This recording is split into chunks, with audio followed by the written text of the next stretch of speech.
নমস্কার বন্ধুরা, আমার এই ছোট্ট চ্যানেলে আপনাদের সবাইকে স্বাগত। আমি শুভ্রা।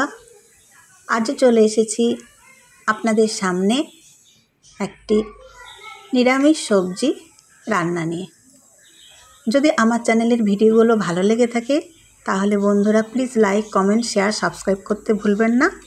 শুরু করে দিলাম আজকের রান্না। সর্ষের তেল দিয়েছি কড়াতে, 5 ফোড়ন দিলাম আর তেজপাতা। খুব সুন্দর ভাজা ভাজা গন্ধ বেরোলে আমি সবজিগুলো দিয়ে দেব।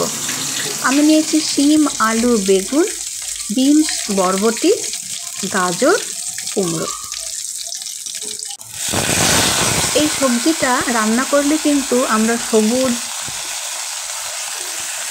হলুদ, কমলা সমস্ত রঙের সবজিগুলো যে উপকারিতা এই রান্নাটার মধ্যে থেকে পেয়ে যাব। তাই বাচ্চাদের কথা ভেবে একটু কুমড়ো বা গাজর সবসময় দৈনন্দিন খাদ্য তালিকায় রাখা ভালো। দেখুন, খুব ভালো করে মিশিয়ে নিচ্ছি, নাড়াচাড়া করে নিচ্ছি। তারপরে এটা আমি কিছুক্ষণের জন্য কভার করে দেব।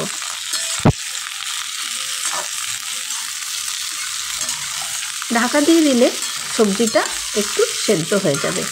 আর এখন আমি গ্যাসের ফ্লেমটা একদম কমিয়ে দেব। কিছুক্ষণের জন্য ঢাকা দিয়ে রেখে দিলাম। তারপরে ঢাকা খুলে দেখে নিলাম, এটা অনেকটাই সেদ্ধ হয়ে গেছে, জল বেরিয়ে এসেছে।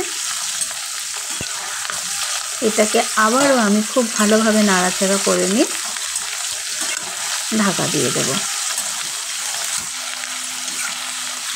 নিরামিষ দিনে এই তরকারিটা খেতে বেশ ভালো লাগে। আপনারা চাইলে একটু বেশি ঝালও দিতে পারেন, শুকনো লঙ্কা বা কাঁচা লঙ্কা। আমাদের বাড়িতে বাচ্চারা ঝাল খেতে পারে না বলে আমি আর শুকনো লঙ্কা বা কাঁচা লঙ্কার ইউজটা করলাম না।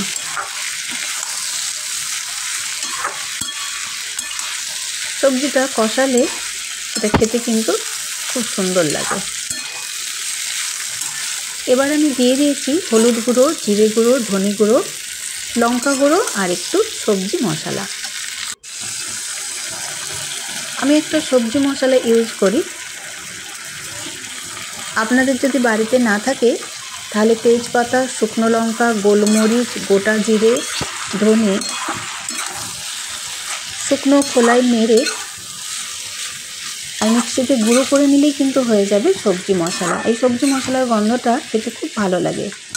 যখন পারি হাতে বানাই, আর যখন সম্ভব হয় না প্যাকেটের মশলা ইউজ করি। মশলাটা খুব ভালোভাবে সবজির মধ্যে মিশিয়ে দিলাম। এটা রুটি, পরোটা দিয়েও খেতে খুব ভালো লাগে। অল্প একটু জল দেব। খুবই সাধারণ রান্না, কিন্তু ফ্রেশ সবজি হলে ভালোই লাগে। এখানে যেমন বিনস, বরবটি, কুমড়ো, গাজর, শিম খুব ফ্রেশ ছিল। শিমগুলো আমি এরকম গোটা গোটা কেটেছি।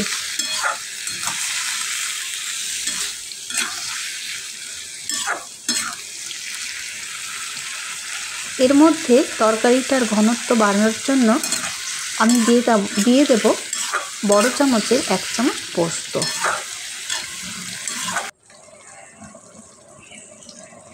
পোস্তটা দিলে তরকারির গন্ধটা খুব সুন্দর হয়, তরকারিটা একটু গাঢ় গাঢ় হয় আর খেতেও খুব ভালো লাগে। খুবই সাধারণ এই রান্না, কিন্তু একবার করে দেখবেন। উপর থেকে কয়েকটা কাঁচা লঙ্কা কুচি দিয়ে তরকারিটা নামিয়ে খেলে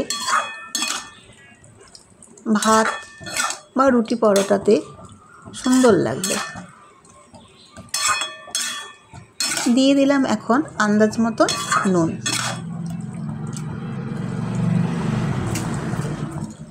আবারও একটু ভালো করে মিশিয়ে নিচ্ছি। এখন আমি তেজপাতাটা ফেলে দেব। আবারও কিছুক্ষণের জন্য ঢাকা দিয়ে দিলাম।